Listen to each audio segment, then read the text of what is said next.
Hello and welcome to the second installment of the Operations Hero Client Spotlight. This is an exciting one. Our first client spotlight was not a client spotlight. It was actually a product spotlight. And I felt poorly about it and thought about it for a number of months. And Bill Cooper was actually our first client spotlight. Back in September of last year, we actually did a webinar. Now we're going to make our client spotlights open to the world on our Operations Hero YouTube channel so that you can learn about all the awesome that our clients are doing beyond our software. That's just a small aspect of it. And I think when we talked to Bill, and he's actually had some really interesting events happen since that client spotlight that he can share that really shows the excellence and the importance of the maintenance and operations teams in school districts around the country. So I have Scott Carpenter, co-founder of Operations Hero, sitting across from me in the other camera view. We're in the beautiful Wisconsin Dells, Wisconsin, at the Kalahari Resort in the speakers conference room just before a conference, and Bill was able to make some time. So, hey, Bill, welcome again, my friend. Great to see you. And how's everything going in the great state of New Hampshire? Hey, we're doing good. Thanks for having me, both of you. Yeah, everything's going good here. So we're getting some warmer weather. We're happy about that. So Bill, before we get into details of questions that are going to come up, tell us a little bit about your district, a little bit about you, your history. And I always like this question, I think, is becoming more comfortable for me, is when you were growing up, what day was it that you said, man, when I grow up, I can't wait to be a facility director? Were you born with that bug, or No, I wanted to be an NFL star is what I really wanted to be. Yeah. So, but not big enough, okay, or fast enough, or I definitely can't jump. So basketball was out of the question. So, no, our district's only 2,300 students, if that, right around there. We have 5 buildings. We're about 450,000 square feet. 75 acres. My staff's should be 23, 24. We're only at 19 right now, and 5 of those are maintenance. So maintenance / ground. We decided to do a hybrid position with those, and then the rest are custodial. Everyone's doing good. I will say this, and I know I've told you this in the past, Josh. I'll put my crew up against anyone. I have no problem saying that. Yeah. I think they're that good. And I have a story about that, so we can talk about that later. But back in the 80s, I've been in facilities management, maintenance for about 42 years now. I know you guys question that, but yeah. I started back in, what was it, 81 at Indian Head Plaza in Nashua, New Hampshire.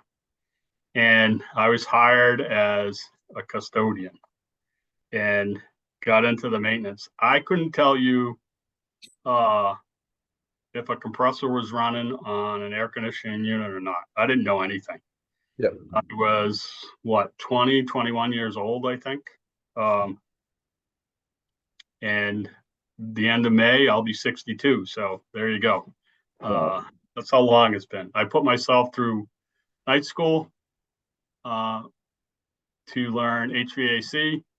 And then I went back and did night school again for facilities management and got my certification in that. I've gone to Riviera University for business classes.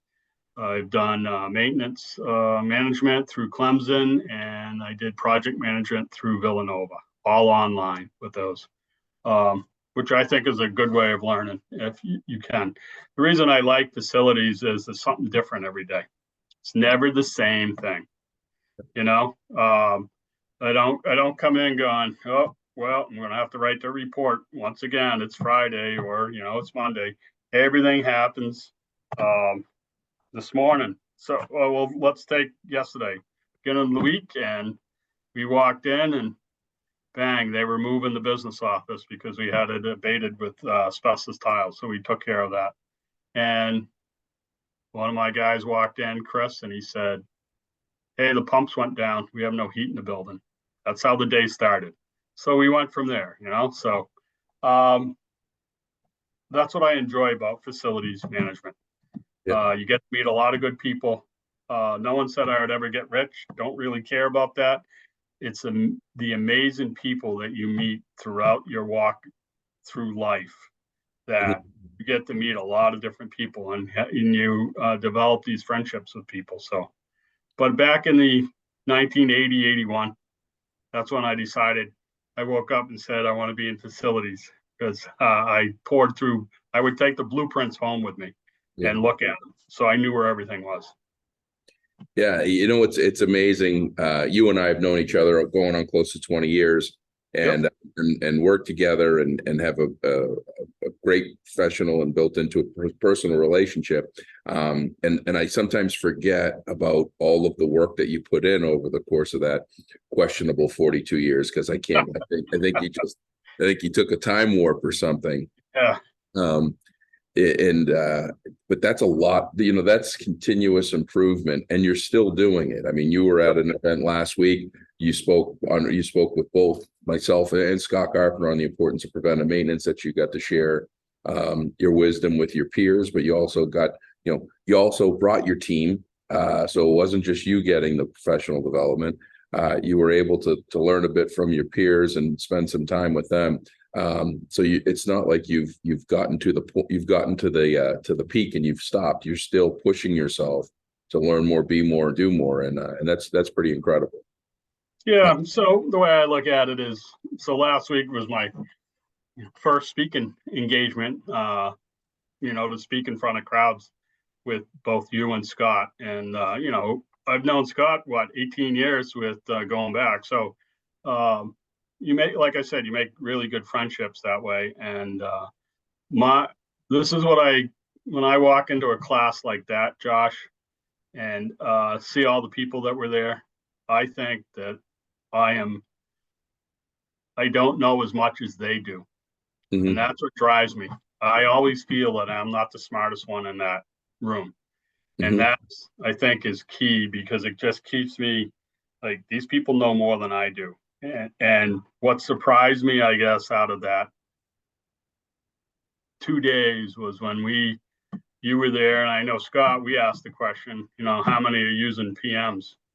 And we are ahead of a lot of other districts, which surprised me that they're not using anything, it's just, I was really taken aback by the number of people in the class that did not raise their hand saying that they use a PM program.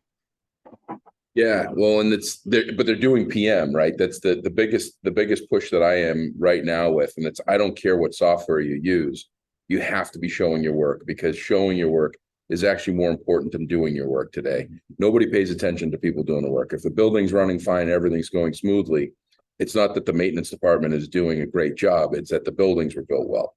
If you don't have that data to show and put, right, this is the amount of wrench time that we've done, these are all the planned schedules that we have. So Bill and I had a gentleman in our class who said, well, I have a new school that's doing great. Yeah.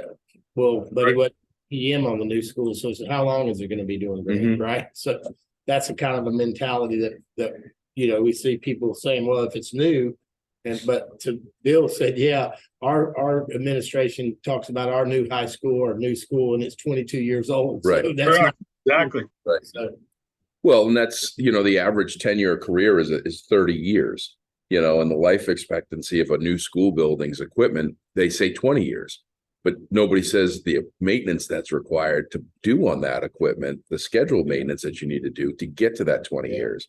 And you and I and Scott, we all know that if you don't maintain it, you're going to be spending more money doing reactive fire, putting out fires. And that's going to be, one of the tough ones. I want you to tell the story about your team, but I got a story that popped in my head as you were kind of talking about it. That was really it was really a powerful experience for me. It was June 30th, 2021. You asked me to come up and talk to you about some opportunities and some solutions to offer. And I went up to your office. And when I went to your office, your door was decorated with cards, Yeah. handwritten cards and crayon and pencil and pen, and they were all thank you cards. And this is the thing that I want to see more of, which is faculty, staff recognition, parent recognition of the awesomeness of what our facility and operations team do, where they get our kids to recognize it. Because when I say that, growing up, did you want to be a facility director? Growing up, you don't know that that's even an opportunity. You don't even know that that's a job. I loved to hear this month is National Reading Month, and I love to hear that Christina Renault at Plymouth Public Schools has read to 3 classrooms and is recognized as the director of facilities in the school. She's cool now to those kids, right? Where typically she's behind a curtain. But share that story, because you and I shared a tear. Growing that, sharing a tear over a bunch of cards on a door was a pretty powerful moment. To me, it's not just a. I'm just gonna walk you through. So, can you see it, Josh? Oh yeah. All the cards. They're right here. Yeah. They're not far. So what had happened was we got an email. The SAU got an email from a 3rd grade teacher who has since retired, Mrs. Tierney, and a wonderful person. And she said, we're doing, our class was working on dinosaurs or Jurassic area or something like that, and said, hey, we want to know what was in the sand pit before the school got put in here. Are there dinosaur bones? And so no one got back to her. And so I had some time one day and I started the research online and found out that there's not a lot of dinosaur bones or fossils up in New Hampshire as far as that is concerned, because it was mostly forest and a lot of rock. So I sent her an email saying, hey, I researched this. This is what I found. Nope, there wasn't any fossils there, blah, blah, blah. This is what it was.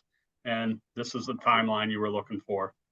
And she wrote back, hey, thanks for taking the time to look at that. And probably a week went by, and I came in and there's an envelope on my desk. And inside that envelope, the one I just showed you, is cards from her 3rd grade class that said, thank you for researching. And they had pictures of, you name it, the dinosaur bone collector, a picture of me with a shovel and looking for fossils. And I thought it was great. I hung all the cards on my office door, and Mrs. Sterney was here doing some PD one day, and I saw her and I gave her a big hug, because we don't get that, or I don't get that a lot. We usually hear from you when you're upset and disgruntled about something, but I affected that entire class of 3rd graders. Yeah, which to me was pretty awesome. So that's why I keep the cards. Yeah, no, that's powerful stuff. And you got hired to originally to push a broom and turn a wrench, and now lead those that push brooms and turn a wrench. And you did something that had nothing to do with either of those things that made an amazing impact. And it's one of many examples that I know that I have, that that you're in the customer service business first. Right. You just happen to fix, repair, and maintain spaces that people learn, and in many cases, it's the best 8 hours of many of your kids' day. Yep. As in hallowed halls. If you think about it, you have, you say that, in leadership. And I keep telling my team, because they do the same thing. They have, they do their job. They get people that talk to them and, they're disgruntled. But I say, we're in the customer service business. And if we don't do our job, they can't do their job. And if they're not doing their job, we can't do our job. So everything goes in a big circle. And that's how you have to look at it. And if you don't like being in customer service that way, then maybe you should look for something else. Because I have stood with presidents of companies and had my face ripped off because we couldn't fix an air conditioner in time. And you just say, yes, sir, no, sir, we'll take care of it. And you walk away. I can't let that bother you. it doesn't bother me. And I have, an example of, it was probably in July, put the ladder up, compressor was no good, had to go get a part. The guy was screaming at me. Even his receptionist was cringing, and he was tearing into me. And I called my boss and said, "Hey, what do you want me to do?" She said, "Walk away. I will talk to him." She talked to him. I came back, and when I fixed it, got it running, I went down to see him and said, "Hey, you're all set, blah, blah, blah." The guy became my friend after that. Yeah. So no matter when he saw my Jeep there, he would come out and say hello. And it's because you just don't let that stuff bother you. But this happens all the time. It's a thankless job, but somebody has to do it. So I have plenty of those stories. But the ones with the cards, those are rare. And those are the ones that I like. That's what I like. That's why I still have them on my desk, and they're going to leave with me. So keep it close. That's good. Bill, this morning, Josh and I were talking about empowerment. And when you see your team and the stories that you've told us about how your team comes in when it's, and I won't spoil your story, but on the off, say what you have to say. That's okay. It's on their days off and stuff. It shows that your leadership is you can let them go and take care and be a good customer. The worst thing in the world is when people say, "Well, I got to ask my boss," all the time. And you can tell with your team that's not the case, and they take care of it and they take care of their customers. So it was thanks to you for that. Yeah, it was told to me a long time ago by one of my bosses, and they said to me, "It's okay to make mistakes, and I would rather have you make a decision and stand by that decision, even if it's wrong, than to say, 'I don't know, I need to talk to someone.'" He says, "Take responsibility. This is why we have you here. I want you to make some decisions." And I am pressed upon my staff to do the same thing. Now, that's not to say, "Hey, you're going to go buy $5,000 worth of this or that." That's not what I'm asking them to do. If you know that you can make that person day a little bit brighter by doing this without asking me, go ahead and do it, because that's what it's all about. You need to take some responsibility, and I try to do that with all my staff. So yeah, it's funny. I was listening to a book this week, and they was reminding me of this story about Zappos delivering WOW. And they became $1 billion shoe business, but they praised one customer service employee for having the longest call in their history, which was over 6 hours, and it was with a woman who had lost her husband, and she never actually bought anything in the 6 hours. But that customer service rep knew that person needed to be heard and needed someone to listen to her and to talk to her, and everybody celebrated it, and lots of people in the business world questioned it. Yeah. And Tony Shea, who's passed away since, the CEO of Zappos, said, "Hey, next time she needs shoes, or anybody that she knows needs shoes, where they're going to go? Zappos." Right there. And that was that sacrifice of delivering that WOW customer service, which you guys do. Now, you teased us with you would put your team up against anybody. I know your team very well. As a matter of fact, I got to take Steve's advice and get some of these pepperoni rolls that I've been hearing. You do. We stopped there on the way back. They are amazing. I will get some and see if we can ship them down to you guys.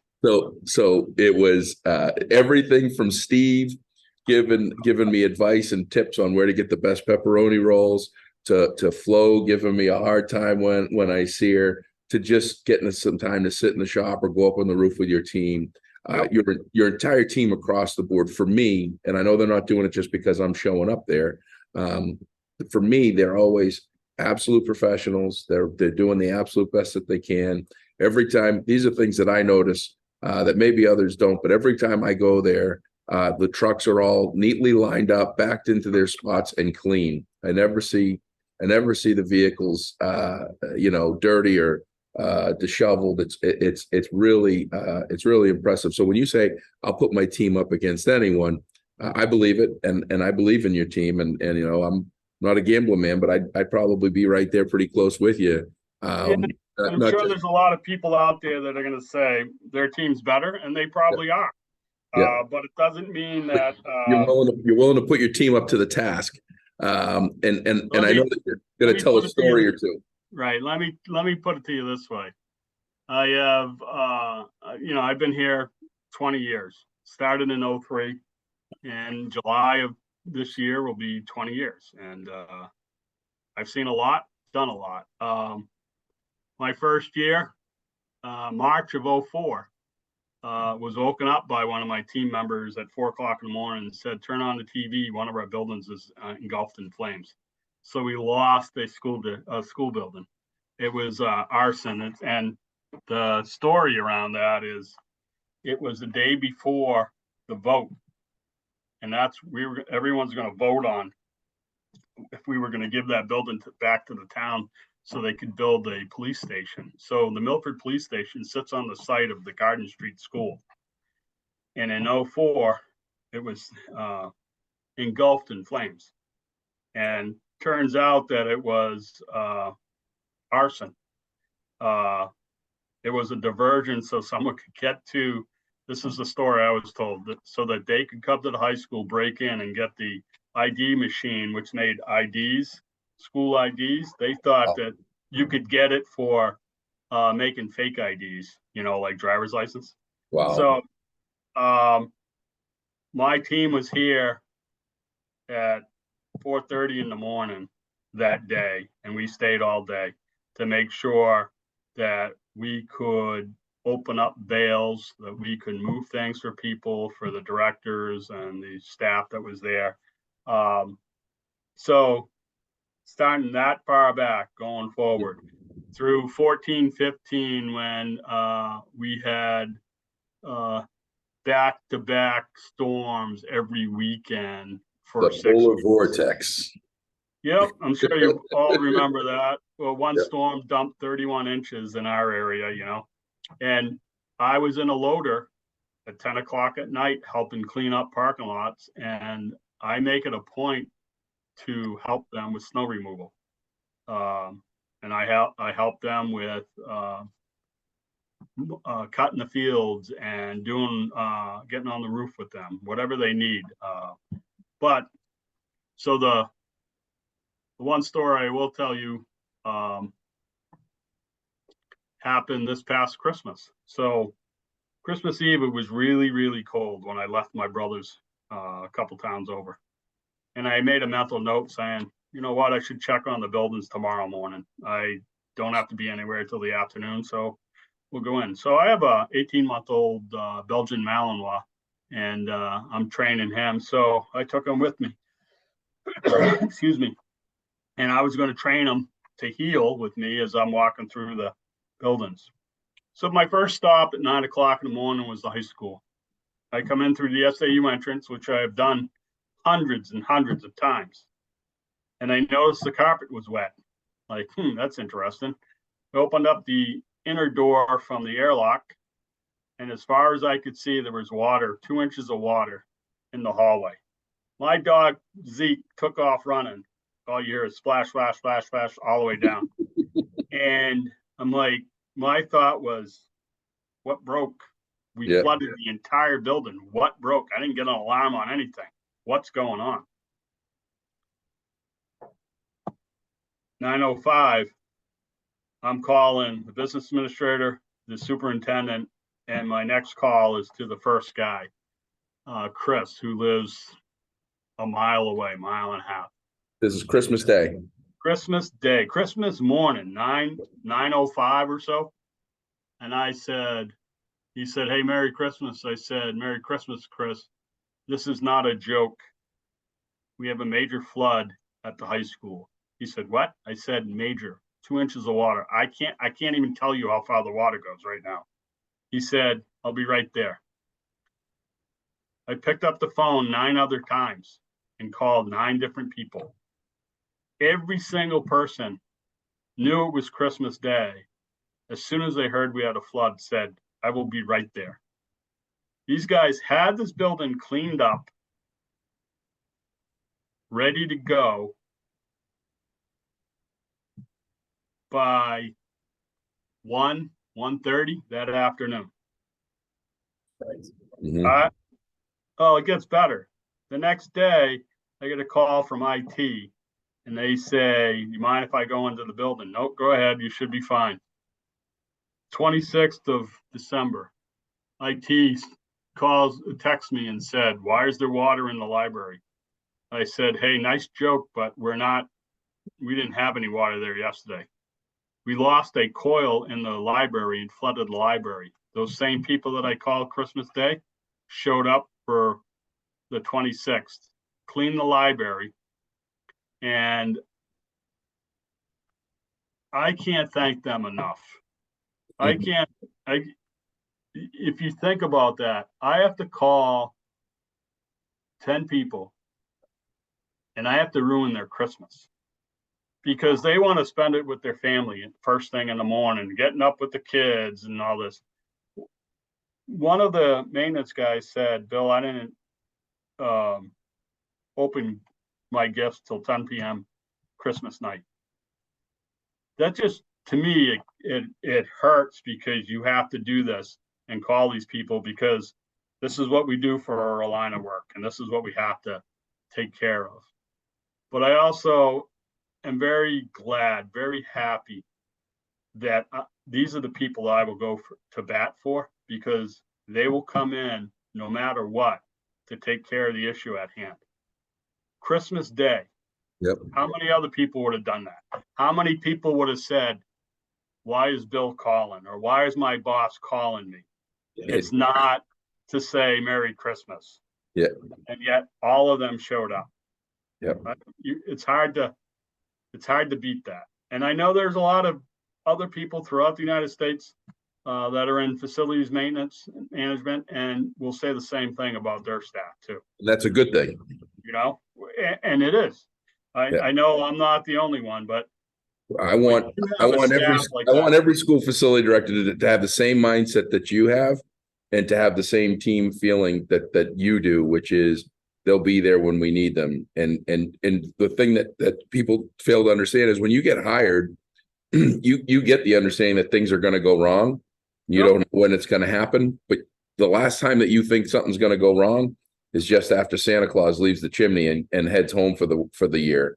Right. You don't think about that. And that is a big deal. And I can say at 47 years young, I've never had to go until 10:30 at night in my life to open presents with my family and to be with my family and to eat with my family. Right. And that says something. You know, so kudos to the staff that's here. And, you know, a lot of them are right around my age and, you know, they're all here. They are all here doing what they're supposed to.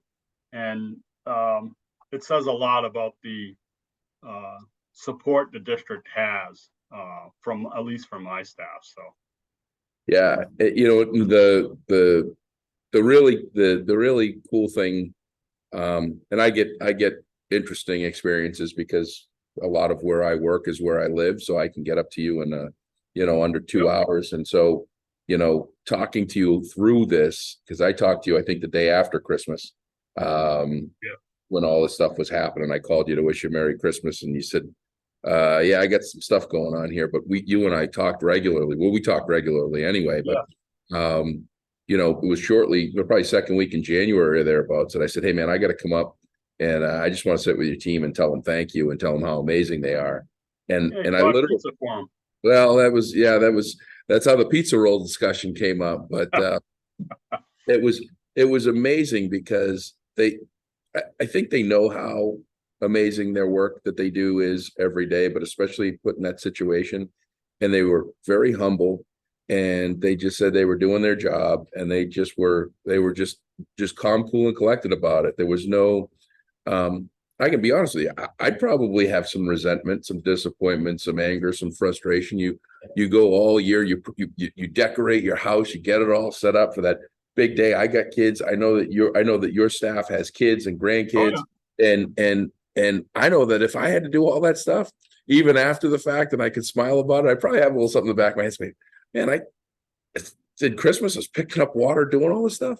Like, I don't know what I would be like after 47 years. And your team, they were smiling. It seemed like they had fun when they were doing, like, as crazy as it sounds. It's crazy. It sounded like they had fun. They made the most of it. And that was what was really that stuck out with me. So two of them jumped on the ride-on auto scrubbers, the Zambonis, as we call them. Yep. And they were running up and down the halls with picking up water. And then I hear, no, you're going too fast. You're going to get water. I said, what does it matter, man? We're already flooded. So just keep going, right? And those are the times. And then they'll tell you, I'm a hard ass. Yeah. Like, I expect something, and we've had our disagreements, but I think what they like is the fact that as soon as I'm done and I walk out of there, that discussion is over with. I'm moving on to something else. I'm not going to hold that. And so when I go back and see them, case in point, we had one of them didn't like the way I was talking to him, and we had an argument. And I'm like, I'm not treating you any different than anybody else. And he's getting all upset. And so I walked out of the room and I came back. I'm like, so this is like at lunchtime. And like, hey, how's everyone doing? Blah, blah, blah. And he looked at me. I said, it's done and over with, man. I've moved on as soon as I walked out. And I think they like that because you're not dwelling on anything. You just, hey, we got a whole bunch of stuff. I know what they go through. And I also push family first, so that was why it was so hard on me to call them on Christmas Day, because I think family means a lot. In that if their better half or their kids or their grandkids are sick, hey, you need to go take care of this, go right ahead. We'll figure it out. So, but I have a good working relationship with all of them. And I respect all of my staff. I think they all do a tremendous job. So I think instead of just pointing the finger saying this is what we're going to do and this is how, get in there and work with them, turn the wrenches, jump in the seat, see what they do. It'll give you a different perspective on things. So and you'll have some fun because snow removal and doing some of these lawnmowers, and that, man, they are a lot of fun to drive. So yeah, the first couple of times, and after that, it's like So. Have you looked at any of those autonomous lawnmowers? Yes. Not to flip the script. Actually, yesterday we looked at a line striper and a lawnmower. Who makes that? Autmo, AUTMOW. And then we also looked at Turf Tank for the line striper. So I think it saves a lot of money, and you can actually they could be doing something else while they're watching this paint their fields. Well, what's interesting, you said in the beginning of the talk about what your staffing load should be and how you've had to go hybrid because of your staffing load. If you can take some of the grounds out of their responsibility, and what's nice about those autonomous, and the verdict's still out. I think that there's still a couple of things that I have questions about it. I'm not that smart. I think they're great. I think that they have a lot of purpose and use. I think that the great thing is rain, snow, sleet, those things run 24/7. So you got a rainstorm coming, that lawnmower can run all night. The line machine can run anytime. I think they're really cool, and it doesn't take away, what a lot of people think these autonomous machines. I know you looked at the autonomous auto scrubbers too. Is it doesn't take away people's jobs. It just allows the creation of the jobs that people are supposed to have and be able to focus on more. We could double capacity in most places and they'd still be short and being able to get caught up with the workload that's needed. I didn't mean to get off topic, but I figured taking a look at those things. It enhances their jobs and enhances what we can all do. So to stay on the line striper, So yesterday, talking to them, they could do the soccer field in 27 minutes. Right? Wow. That's how fast it'll take them. And it takes us 2 or 3 guys half a day, right? You know, because you got to lay it all out. This one, I don't have to run strings. You put a pin in and they know, and the GPS. They can do a football field in, get this, lines, hash marks, numbers, logos in 3.5 hours. It takes us 3 days, right? I'm like, man, that's amazing. so because you don't have to run the string for everything, they know exactly with GPS how it's. Once they set it up, it's golden. We watch Turf Tank do it, and the lines are 4 inches and they're crisp. There is no wavering whatsoever. So I think it's a good step. You know, it's a step in the right direction. You know, this is how it should be. So they could be looking at the bleachers. They could be looking at the guardrail, the fence lines. They could be doing the trash while they're there. Anything else, they could be weed whacking along the guardrails, you know, while this thing's doing whatever they're doing. So pretty good. So that is really cool. Well, I got to tell you, this has been every time that you and I talk, I get something new, something. I get some question. Even after all these years, we still have new things to talk about, and we're going to continue to do that. I think we covered, you know, a lot. We scraped the surface, but I think we've covered a lot to share with the world. Why Operations Hero and our team is a raving fan of you and your team in Milford, New Hampshire. But if I missed anything, please let. No, you know, I think you know, Scott's been pretty quiet over there on the other side. So, but you know, you're a Raven fan. He's been stuck with me for 2 weeks. We're a Raven fan of you too. So you know, we go back quite a ways, and you know, in the old school dude days, and everyone loves your program over here, Ops Hero. I think you should shorten it to Ops Hero, by the way, Scott, not Operations Hero, because it just sounds good. Huh? And somebody has that. I guess we could just do it on the just as to talk about. Yeah, that's our inside abbreviated version. Yeah, right. You know, I just everyone likes it. You know, the biggest hurdle that I had to face was IT because they're just tough to satisfy. They came back with glowing reviews. And I know it's not a pitch on, you know, for Operations Hero, but we're very happy. This is the direction we went into. So, and you know, a lot of people, so in case others ask, I looked at 7 different CMMSs before we decided on Ops Hero, and I have them all down. You know, I have them on Excel spreadsheet. So I did my due diligence, and I know price. Everyone talks about price, but ease of use, and it was seamless for us. It was so easy to get off the ground. The IT director liked it. I can't say enough. They love it on IT side. We can integrate and move things back and forth. So you guys are doing a tremendous job over there. So keep it up. Don't forget that top right hand bubble. That's the bill bubble. Yep. That was the request that you made to make the bubble bigger to switch to IT ticket. Yep. We call that. And it works. We call that the bill bubble in house. So it works. Yeah, no, we appreciate it, and we appreciate the mutual working relationship that we have. You show that, you know, when you ask it, we evaluate, we look at everything, and we try to make everything functional for you. And Scott's been quiet because he's been stuck with me for 2 weeks. We were in New Hampshire last week, and I picked him up in Charlotte yesterday, and now he's with me. I had to have dinner with me last night. Had to have breakfast. He doesn't drink coffee.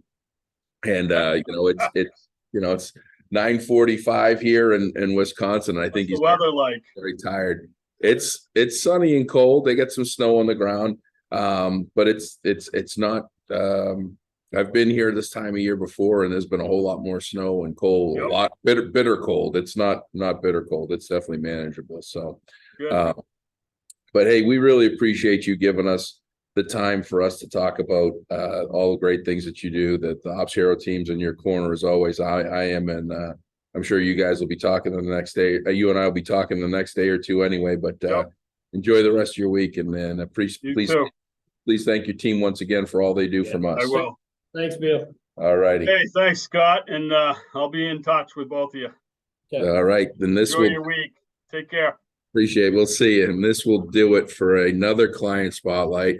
We're going to have another one here coming up soon. But if you are an Operations Hero client and you want to talk about all the great that you and your district are doing, drop me an email, Josh at operationshero.com, and we'll schedule you. We'd love to have, we want to share as many of our schools, not just the software that they use, but all of the other stuff. We're just one very small component of the full moving machine that you guys have on a day-to-day basis, as Bill shared here in this, and as John shared in the previous. And we're just having a great time. We've hit our 500th client here, and we're just coming up on our 2-year anniversary. And we're looking to help more schools, not just with software, but with sharing with others all the great things that you're doing. So be sure to stay watching and reach out if you'd like to be on, and we'll talk to you real soon.